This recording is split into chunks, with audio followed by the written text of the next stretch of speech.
Horas, Shalom Adita Salutna, jemaat yang terkasih, sebelumnya perkenalkan saya Owen Armadina Deak, perwakilan dari Sektor 3 sebagai salah satu peserta dalam lomba khotbah yang diselenggarakan oleh HKBP Cepen Cilangkap dalam rangka Tahun Pekabaran Injil.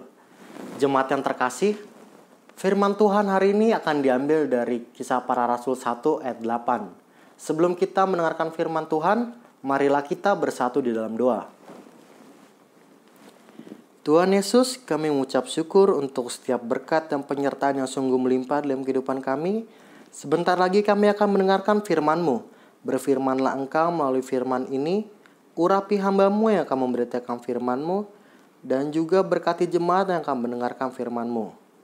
Dengarlah doa dan permohonan ini yang kami sampaikan melalui nama Tuhan kami, Tuhan Yesus Kristus. Amin. Jemaat yang terkasih, mari sama-sama kita buka Alkitab kita dari Kisah Para Rasul 1 ayat 8.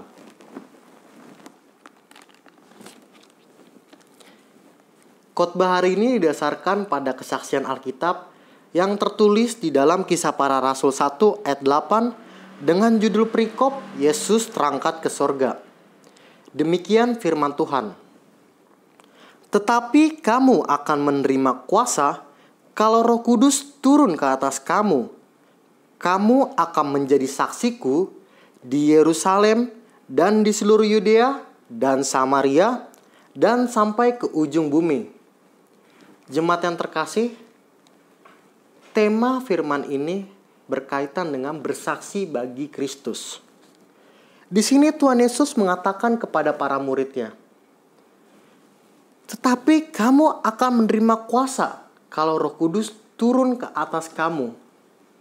Sebelum Tuhan Yesus mengutus para muridnya, Tuhan Yesus mengatakan kepada mereka, kamu harus menerima kuasa terlebih dahulu dengan cara Roh Kudus sudah turun ke atas dirimu. Tuhan Yesus tidak mempersyaratkan kamu harus cantik, kamu harus kaya, kamu harus pintar, tetapi Tuhan hanya mempersyaratkan kalau Roh Kudus turun ke atas kamu, maka kamu akan menerima kuasa. Jemaat yang terkasih, di sini dikatakan murid-murid ini harus menerima kuasa terlebih dahulu. Kata kuasa sendiri berasal dari kata dunamos, yaitu kata yang berasal dari bahasa Yunani. Dunamos artinya adalah kekuatan. Kuasa di sini kita diperlengkapi dalam keterbatasan kita, dalam ketidakmampuan kita, dalam keberdosaan kita. Itulah mengapa Tuhan Yesus mengatakan kepada muridnya, Roh Kudus harus turun terlebih dahulu kepada kamu supaya kamu menerima kuasa. Roh Kudus akan turun kepada diri kita ketika kita menyerahkan sepenuhnya diri kita kepada Tuhan Yesus Kristus. Tidak mementingkan keinginan daging kita. Dan kita sudah siap menyerahkan tubuh kita kepada Tuhan Yesus Kristus sepenuhnya. Jemaat yang terkasih, ketika kita memiliki kuasa tersebut, ada 3 hal memang yang akan diperlengkapi. Dari ketidakberdayaan kita, ketidakmampuan kita, dan juga keberdosaan kita. Simon Petrus, salah satu murid Tuhan Yesus, dia awalnya merupakan sosok yang pendiam dan tidak berani untuk berbicara. Namun, ketika dia menerima kuasa tersebut, dari ketidakberdayaannya tersebut, dia diperlengkapi. Dia menjadi sosok murid Kristus yang bisa dan cakap untuk menyampaikan kesaksiannya terkait Kristus kepada orang-orang, agar orang-orang juga turut diselamatkan. Dan salah satu murid Tuhan Yesus juga adalah Paulus, yang awal mulanya namanya adalah Saulus. Dari keberdosaannya dan dia berbalik kepada Tuhan, sehingga Roh Kudus bisa turun kepada dia dan dia menerima kuasa, dia bisa menjadi murid Tuhan Yesus. Dia bisa untuk bersaksi bagi Kristus, dimampukan oleh kuasa tersebut melalui Roh Kudus, dan dia bisa membawa jiwa-jiwa untuk selamat. Salah satu contoh lagi yaitu Nick Vujicic. Nick Vujicic merupakan salah satu motivator dan juga penginjil kekristenan yang dia memiliki keterbatasan. Dia tidak memiliki 2 tangan dan 2 kaki. Dan dia juga pernah mengalami depresi, di mana pada saat itu Nick Vujicic sempat ingin bunuh diri karena dia merasa, untuk apa aku hidup? Aku tidak punya 2 tangan, 2 kaki seperti manusia lainnya. Namun, di balik ketidakberdayaannya, Roh Kudus telah turun ke diri dia dan dia menerima kuasa tersebut sehingga dia diberi kekuatan. Dia menjadi motivator dan juga penginjil kekristenan yang terkenal, membawa jiwa-jiwa yang selamat, dan dia menyerahkan sepenuhnya tubuh dan dirinya untuk kemuliaan Tuhan Yesus Kristus. Nick Vujicic pernah mengatakan, saat itu saya terpanggil karena saya mendengar kalimat dari Bunda Teresa, di mana Bunda Teresa mengatakan, di bumi ini, Kristus ini tidak punya tubuh selain tubuh kita. Tidak punya tangan dan kaki selain selain tangan dan kaki kita. Mata kitalah mata yang dia pakai untuk melihat penuh dengan belas kasihan. Dan tangan kitalah yang dia pakai untuk memberkati kita semua. Saudara yang terkasih, kitalah alat yang digunakan Tuhan untuk menyelamatkan lagi. Kita diselamatkan agar keluarga kita diselamatkan, agar rekan kerja kita diselamatkan, agar lingkungan kita diselamatkan, dan bahkan orang asing pun diselamatkan karena kita telah diselamatkan.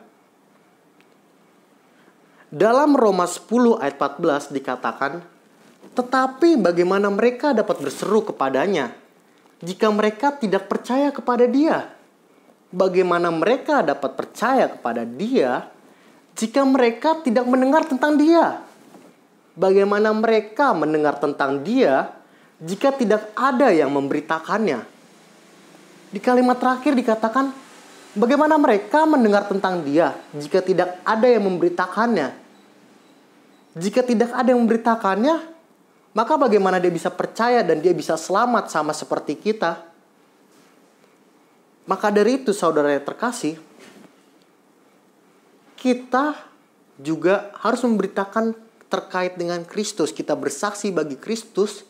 Kita bersaksi kepada orang yang belum terselamatkan terkait dengan anugerah keselamatan yang diberikan Tuhan kepada kita. Lalu dikatakan dalam Matius 22 ayat 37, jawab Yesus kepadanya, kasihilah Tuhan Allahmu dengan segenap hatimu, dan dengan segenap jiwamu, dan dengan segenap akal budimu. Di ayat selanjutnya pada 38 dikatakan, inilah hukum Taurat pertama dan terutama. Saudara yang terkasih,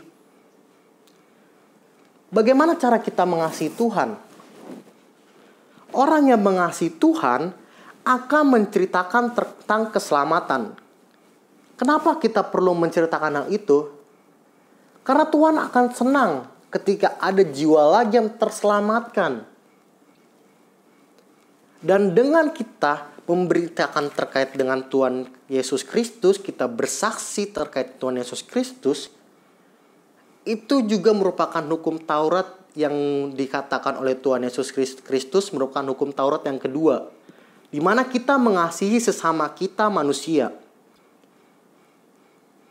Bukan kita sebagai pribadi yang egois karena kita diselamatkan sehingga kita tidak peduli dengan orang lain, tetapi karena kita diselamatkan dan kita mengasihi sesama manusia, kita bersaksi bagi Kristus agar orang lain juga turut diselamatkan.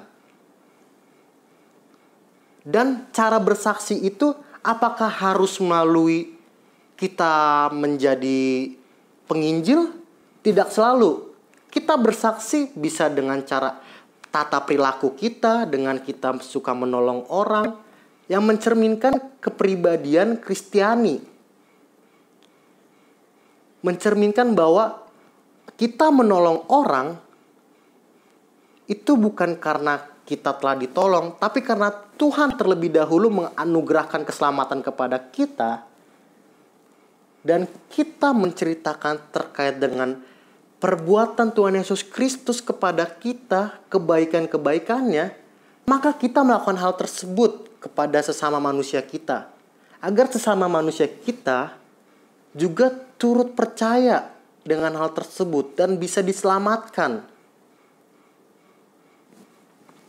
Jadi jemaat yang terkasih, penginjilan dilakukan bukan karena kita mencintai Tuhan Yesus Kristus, tapi karena Tuhan Yesus Kristus terlebih dahulu mencintai kita dengan dianugerahinya kita keselamatan, maka kita melakukan kesaksian terkait Kristus agar ada lebih banyak lagi dan lagi jiwa yang terselamatkan. Demikian firman Tuhan yang dapat saya sampaikan. Mari kita bersatu dalam doa. Terima kasih Tuhan Yesus Kristus untuk firman-Mu yang sungguh indah. Perlengkapilah kami agar kami bisa menjadi saksi bagi Kristus, dan kami bisa mengasihi sesama kami sehingga sesama kami juga turut diselamatkan, bukan hanya kami saja. Dengarlah doa dan permohonan ini di dalam nama Tuhan kami, Tuhan Yesus Kristus. Amin. Sekian penampilan khotbah yang dapat saya tampilkan. Semoga dapat berbuah bagi kita semua.